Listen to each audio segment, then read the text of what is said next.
తిరుపతి రెడ్డి అన్న మీద మరి నోరు పారేసుకుంటున్న కోట్ల మైపలన్నకి సూచన చేస్తున్నా. ఎందుకంటే ఈరోజు మన కొడంగల్ నియోజకవర్గం 70 ఏళ్ళ వెనుకబాటుకు గురైంది. ఆ వెనుకబాటుని మన రేవంత్ అన్న రాకతో మరి అభివృద్ధి అనేది మరి వేగంగా పుంజుకుంటుంది. కానీ మీరు మాటలతో మరి ఆ నరేంద్ర రెడ్డి మరి ఏం పెట్టిండు నీకు ఏం లేదో తెలియదు. గతంలో నువ్వు ఎంత నీ బీఆర్ఎస్ వాళ్ళు ఎంత లాలుచి పనులు చేసారో మాకు తెలుసు. కానీ అనవసరంగా తిరుపతి రెడ్డి అన్ననే స్థాయి మనది కాదు. మనం డెవలప్ చేసుకుందాం. ఒకవేళ మీరు ప్రతిపక్షాలుగా కరెక్ట్గా ఉంటే డెవలపింగ్కి సహకరించండి.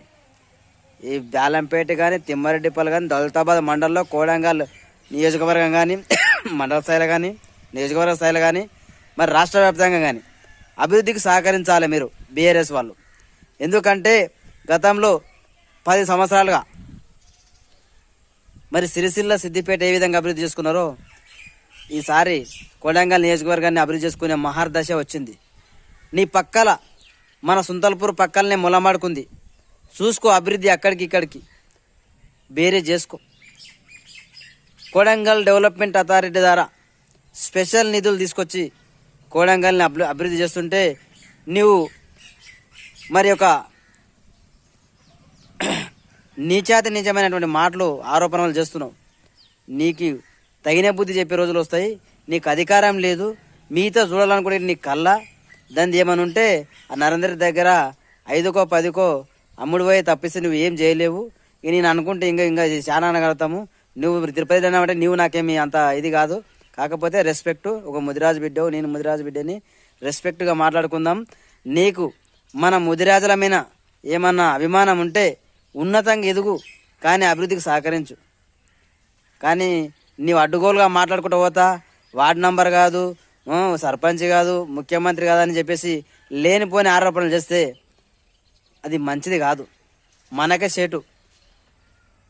మన తిమ్మారెడ్డిపల్లి నుండి సుంతలపురం సుంతలపురం వరకు ఈ శారీ శాంక్షన్ అయింది. గతంలో నువ్వేం చేసినావు? ఉన్న రోడ్డు పీకి వారాగడితివి, ఇప్పుడు బండ్లు రాకుండా చేసినావు. సుంతలపురానికి ఏం చేసినావు? అది నీ ఉన్న ప్రభుత్వంలే కదా, మరి ఏమింది? అది చేసుకున్నలే.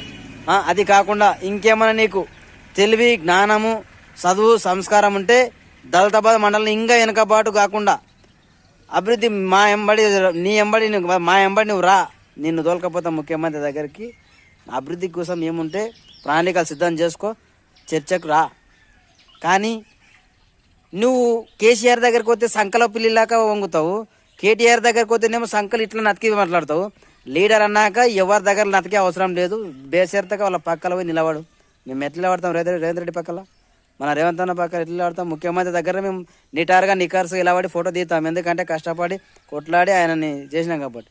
మరి తెలంగాణ కోసం ఉద్యమకారుడివి సంకల్ నాకే పని ఎందుకు చేస్తావు నువ్వు? ఒక నరేంద్ర రెడ్డి సంకల్ నాకే పరిస్థితి నీకు ఎందుకు అవసరమా?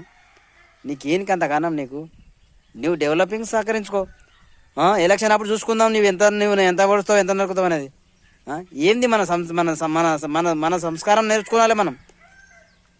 కాబట్టి ఇంకోసారి లేనిపోయిన ఆరోపణలు కానీ కథలు మంచిది కాదన్న. అభివృద్ధి చేసుకుందాం. నేను సుంతలపురం డెవలప్ చేసుకో, మన దళితాబాద్ మండలం డెవలప్ చేసుకో, మన పుట్టినూరుని, మన మండల్ని, మన జిల్లాని ఆ విధంగా అభివృద్ధి పథంలో నడిపించడానికి ప్రణాళికలు సిద్ధం చేయి. నీ చదువు, నీ ఎడ్యుకేషన్ని ఉపయోగించుకొని ఎక్కడ లోటుపాట్లు ఉన్నాయి, ఎక్కడ మైనస్ ఉంది, ఎక్కడ అభివృద్ధి జరగలేదు అనేది ఒక లిస్టు తయారు చేసుకొని సూచన చెయ్యి. కానీ అడ్డుగోలుగా విమర్శించే పద్ధతి మాత్రం మంచిది కాదు. జర జాగ్రత్త, తస్మాత్ జాగ్రత్త. జర ఎంతకైనా మంచిది చూసుకొని మాట్లాడని నేను కోట్ల మైపలన్నకు హెచ్చరిస్తున్నా.